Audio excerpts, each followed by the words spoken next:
சிறுகதை. தேவைகள். அப்பா பக்கத்து வீட்டு ரமா அக்காவிடம் மொபைல் இரவல் வாங்கி பேசினார். ரங்கா, எப்படிப்பா இருக்கே? எனக்கு பஞ்சுமில் வேலை போனதிலிருந்து நீ அனுப்பும் ரூபாயிலிருந்து தான் இந்த பெரிய குடும்பம் 2 வேளை கஞ்சியாவது நிம்மதியாக குடிக்க முடியுது. உன் அக்கா தவமணியை பெண் கேட்டு யார் யாரோ வர்றாங்க. ஏதோ ஒரு நப்பாசையில் நானும் வர்றவங்க கிட்டே பேசி ஆரம்பிச்சிடுறேன். ஒரு விஷயம், தவமணிக்கு உடுத்திக்க நல்ல புடவை ஒன்று கூட இல்லை. நீ யார்கிட்டையாவது கடன் வாங்கி பணம் அனுப்பினா நான் இங்கே புடவை வாங்கிக்கிறேன்.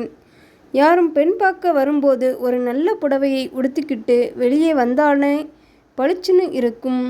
நகை நட்டுகளை அக்கம் பக்கத்து நல்ல மனுஷங்க கிட்ட இரவல் வாங்கிக்கலாம். ஆனால் புடவையை எப்படி இரவல் கேட்கறது? உன் அம்மா உன்னை விசாரிச்சுக்கிட்டே இருக்கா. அடுத்த வாரம் ஃபோன் பண்ணுறேன். அப்பா ஃபோனை வைத்து விட்டார். அவர் பரிதாபமாக பேசிய சொற்கள் அவனை வேதனையில் ஆழ்த்தியது. இவன் வேலை பார்க்கும் பீங்கான் தொழிற்சாலையில் கிடைக்கிற சம்பளம் மிக குறைவு. சாப்பிடுகிற ஓட்டலுக்கு, தங்கியுள்ள அறைக்கு, கைச்செலவுக்கு அது போதாத ஊதியம்தான். இதில் கஷ்டப்பட்டு கொஞ்சம் பணம் மீதம் பிடித்தும் சீட்டு போட்டும் வீட்டுக்கு அனுப்பவே மாதம் மாதம் விழி பிதுங்கி போகிறது. தொழிற்சாலை சூப்பர்வைசரிடம் போய் பணிவாக கும்பிட்டான். என்ன மிஸ்டர் ரங்கன், கும்பிடெல்லாம் பலமாக இருக்கு, என்ன விஷயம் என்றார் அதிகாரி. புடவை வேணும் என்றவன் திடுக்கிட்டு, சாரி, ஊரில் என் அக்காவை பொண்ணு பார்க்க மாப்பிள்ளை வீட்டாருங்க வர்றாங்க. அப்போ கட்டிக்க நல்ல புடவை இல்லைன்னு அப்பா ஒரு புடவை வாங்கி அனுப்ப சொல்கிறார். நீங்கள் தான் எனக்கு ஆஃபீஸில் சம்பள அட்வான்ஸ் வாங்கி தரணும் என்றான். யோசனையாக இவனை பார்த்த சூப்பர்வைசர், இப்போ இருக்கிற எம்டி ரொம்ப கெடுபிடியாச்சே ரங்கா என்றார். இவன் கண்ணில் நீர் துளிர்த்தது. நீங்கள் தான் சார் எப்படியாற்றும். ஓகே, ட்ரை பண்ணுறேன்ப்பா. மனசின் கவலை அதிகரிக்கும் போதெல்லாம் ருக்மணி ஞாபகம்தான் இவனுக்கு வருகிறது. துயரங்களின் வடிகால் அவள். அரை விளக்கை அணைத்துவிட்டு தெருவோர ஜன்னல் அருகில் நின்று அந்த இரவில் வீதியை வெறித்து பார்த்தான். தெருக்கோடி சினிமா தியேட்டரில் 2வது காட்சி முடிந்து அரை மணி நேரத்துக்கும் மேலாகிவிட்டது. சாலையில் நடமாட்டம் ஏதும் இல்லை. கதவை திறந்து கொண்டு வெளியே வந்தான். எதிர்ச்சாரியில் இருந்த ருக்மணியின் குடிசையை நோக்கி நடந்தான். ருக்மணியின் அம்மா உறவினர் ஒருவர் வீட்டுக்கு கல்யாணத்துக்கு வெளியூர் போயிருந்தது இவனுக்கு தெரியும். ருக்மணி தனியாகத்தான் இருப்பாள். குடிசையின் கதவை மெல்ல தட்டினான். உள்ளே அரவம் கேட்டது. உஷாருடன் கதவு வரை வந்த காலடியோசை நின்றது. வளையோலை. யாரு? ருக்மணி கேட்டாள். நான் தான் ருக்கு, சீக்கிரம் கதவை திற. குடிசையின் கதவு திறந்தது. தெருவின் இருபுறமும் பார்த்துவிட்டு விருட்டென்று உள்ளே நுழைந்த கதவை இறுக சாத்தினான். கொஞ்ச நேரம் பேசிக்கொண்டிருந்த பின் கிளம்பும்போது தன் சட்டை பையிலிருந்து 100 ரூபாய் நோட்டு ஒன்றை எடுத்து அவளிடம் நீட்டினான். அவள் முகம் சிவந்து போயிற்று. என்னை என்னன்னு நினச்சிட்டீங்க என்று சீறினாள் அவள். தப்பா நினச்சி கொடுக்கலை ருக்கு, வளையல் கிளைகள் வாங்கிக்குவேன்னு கொடுக்க நினச்சேன், மன்னிச்சுக்கோ ருக்கு. ரூபாய்க்கோசரம் பழகிறவ இல்லை இந்த ருக்கு, அதை புரிஞ்சுக்கோங்க முதல்ல. செல்லியம்மன் கோயில் தெருவில் ஒரு வீட்டின் முன் அறையை வாடகைக்கு எடுத்துக்கொண்டு இவன் வசித்து வந்தான். ரங்கசாமியின் அறைக்கு நேர் எதிர்புறம் ருக்மணியின் குடிசை இருந்தது. ருக்மணி கூலி வேலைக்கு போய் வரும் அவளுடைய அம்மாவும் அதில் வசித்து வந்தார்கள். திருமண வயதில் வாலிப்பான உடலோடு வளைய வரும் ருக்மணி அவனுடைய பார்வையில் மட்டுமல்ல, அந்த ஏரியா வாலிபர்கள் பலரின் பார்வையிலும் பட்டு சலனம் ஏற்படுத்தியதில் வியப்பில்லைதான். இரவில் தெருவோரம் இருந்த கார்ப்பரேஷன் குழாயில் தங்கள் அறைக்கு தண்ணீர் பிடிக்க பிளாஸ்டிக் குடத்தோடு ரங்கசாமி போவான். அந்த நேரம்தான் கூட்டம் இருக்காது என்று ருக்மணி அங்கு வந்து பாத்திரங்களை கழுவிக்கொண்டிருப்பாள். இவன் ஏதாவது அவளிடம் கிண்டலாக பேசுவதும் அதற்கு சமமாக அவள் இவனை கிண்டல் அடிப்பதும் வாடிக்கையாயிற்று. என்ன ருக்கு, சாப்பிட்டு தெம்பா வேலை பார்க்குறாப்புல இருக்கு. நாங்கள் இனிமேத்தான் ஓட்டலுக்கு போகணும். ருக்மணி இவனை பார்த்து சிரிப்பாள். சமயத்தில் தாயுடன் ருக்மணியும் சிரித்தாள். வேலைக்கு போய் கல்மண் சுமைப்பதை இவன் பார்த்திருக்கிறான். ஏன் ருக்கு, சித்தாள் வேலையில் நாளெல்லாம் சும்மாடு கட்டி செங்கல் சுமக்கிறது கஷ்டமா இல்லை? வயிறு இருக்கே அவளின் சுருக்கமான பதில். ஒரு நாள் என்ன இன்னைக்கு மீன் குழம்பு வாசனை தூக்குதே. என்னை சாப்பிட கூப்பிட்டுருந்தா வந்து ஒரு வெட்டு வெட்டியிருப்பேனே. ம் எங்கள் வீட்டில் எல்லாம் நீங்கள் சாப்பிடுவீங்களாக்கும். ஏன் சாப்பிடாம?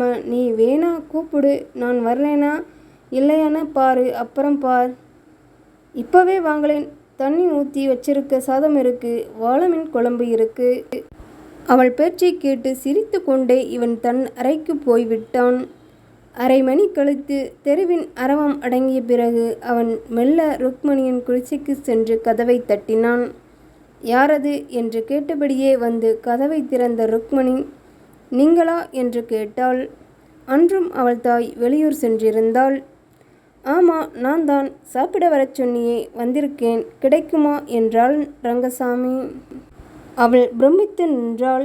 அவளை தன்னோடு இழுத்துச் சேர்த்து இறுக அணைத்தபோது அவளுக்கு உடம்பு விடவிடவென்று நடுங்கியது.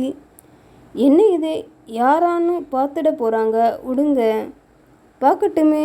எத்தனை நாள் தான் நான் உன்னை பார்த்து ஏங்கிக்கிட்டே இருக்கிறது. இது சரியா தவறா குழம்பினாள் ருக்மணி. சட்டென்று அவனை பிடித்து தள்ளினாள். தோ பாருங்க, உங்களை எனக்கு பிடிச்சிருக்கு, உங்களுக்கும் என்னை பிடிச்சிருக்கு. ஒரு கோயிலில் வச்சு தாலி கட்டுங்க, அப்புறம்தான் இதெல்லாம். அது வரைக்கும் உங்களுக்காக நான் காத்திருப்பேன், சரியா? கராராக சொன்னாள் ருக்மணி. பெரிய ஏமாற்றம்தான். பரம ஏழை என்ற போதிலும் அவளுடைய பரிசுத்தமான குணம் இவனுக்கு புரிந்தது, பிடித்தது. இந்த நிகழ்வுக்கு பிறகு அவளுடைய தாய் உறவினர் விட்டு விசேஷங்களுக்கு வெளியூர் செல்லும் போதெல்லாம் இரவு நேர சந்திப்பு தொடரும். ஆனால் அத்துமீற மட்டும் அவள் அனுமதிப்பதில்லை. இவனும் கோடு தாண்டுவதில்லை. அவளுடன் கிசுகிசுத்து பேசி தன் மனபாரத்தை இறக்கி வைப்பதில் மனசு லேசாக உணர்வான் அவன். இந்த காதல் மெல்ல வளர்ந்தது. சூப்பர்வைசர் அழைப்பதாக அட்டெண்டர் கூறினார். ரங்கன் போனான். சம்பளம் முன்பணம் தர எம்டி மறுத்துவிட்டார் என்ற பதிலை எதிர்கொள்ள மனது தயாராகவே இருந்தது. ரங்கா, அக்கவுண்ட்ஸில் ஒரு மாசச்சம்பளம் அட்வான்ஸாக தருவாங்க, போய் வாங்கிக்கோ. 10 மாசத்துல சம்பளத்தில் பிடிச்சிக்குவாங்க. சந்தோஷமா? ரங்கனின் உடம்பு ஆடி போயிடுச்சு. நிஜமா மனசு பரபரத்தது. முதல்ல எம்டி முடியாதுன்னு தான் சொன்னார். ஆனால் நீ நல்ல உழைப்பாளி, தங்கமான பையன்னு நான் சொல்லி அவரை சம்மதிக்க வச்சேன் என்ற சூப்பர்வைசருக்கு நெகிழ்வுடன் நன்றி சொன்னான். அன்று மாலையே ஜவுளி கடைக்கு போய் தரமான ஒரு புடவையையும் அதற்கு மேட்ச் பிளவுஸ் துணியையும் வாங்கினான். வருகிற ஞாயிற்றுக்கிழமை சிதம்பரத்திற்கு போய் நேரிலேயே புடவையை கொடுத்து தங்கையையும் அப்பா அம்மாவையும் மகிழ்ச்சி கடலில் ஆழ்த்த வேண்டுமென முடிவு செய்தான். மனதில் ஏராளமான பூரிப்பு அவனுக்கு. அன்று இரவு ஸ்வீட், மல்லிகைப்பூ எல்லாம் வாங்கி கொண்டு ருக்மணியை தேடி போனான். தன் மகிழ்ச்சியை அவளிடம் பகிர்ந்து கொள்ள மனம் துடித்தது. புடவையை ருக்மணியிடம் காட்டி நல்லா இருக்கா ருக்கு என்று கேட்க நினைத்து ஒரு கட்டைப்பையில் அதை போட்டு கொண்டான். இரவு ஏறியதும் சென்று மெல்ல ருக்மணி வீட்டு கதவை தட்டினான். வழக்கம் போல ருக்மணியின் தாய் வெளியூர் போனது இவனுக்கு வசதியாக இருந்தது. ஏன் ஒரு மாதிரி இருக்கீங்க என்றாள். அவன் தலையை தன் மடியில் கிடத்தி அவன் தலைமுடியை கோதியபடியே ருக்மணி கேட்டாள். அன்று அவளிடம் தன் தந்தை பேசியதை சொல்ல நினைத்தான். இருந்தாலும் தன் ஏழ்மை நிலையை காதலியிடம் சொல்ல அவனுக்கு வெட்கமாக இருந்தது. ருக்மணி சொன்னாள், ஏங்க உங்ககிட்ட ஒன்று சொல்லுவேன், தப்பாக நினச்சிக்க மாட்டீங்களே? சேச்சே, சொல்லு ருக்கு. அவனிடம் கூற பெரிதும் கஷ்டப்பட்டு தயங்கியபடியே அவள் சொன்னாள். என்கிட்ட இருக்கிற இந்த ஒரேயொரு சேலையில் நிறைய கிழிசல், ஊசியால் தச்சுத்தான் கட்டிக்கிறேன். ரொம்ப மக்கி இனிமே தைக்க முடியாதபடி பழைய புடவையாக இது ஆயிடுச்சு. புடவை கிழிசலில் தெரிகிற என் உடம்பை வேலைக்கு போகிற இடத்துல பல ஆம்பளைங்க வெறியோட பார்க்குறது எனக்கு கூசி போகுது. குறைஞ்ச விலையில் ஒரு புடவை எனக்கு வாங்கி தரீங்களா? அந்த பணத்தை சிறுக சிறுக உங்களுக்கு திருப்பி தந்துடுறேன்.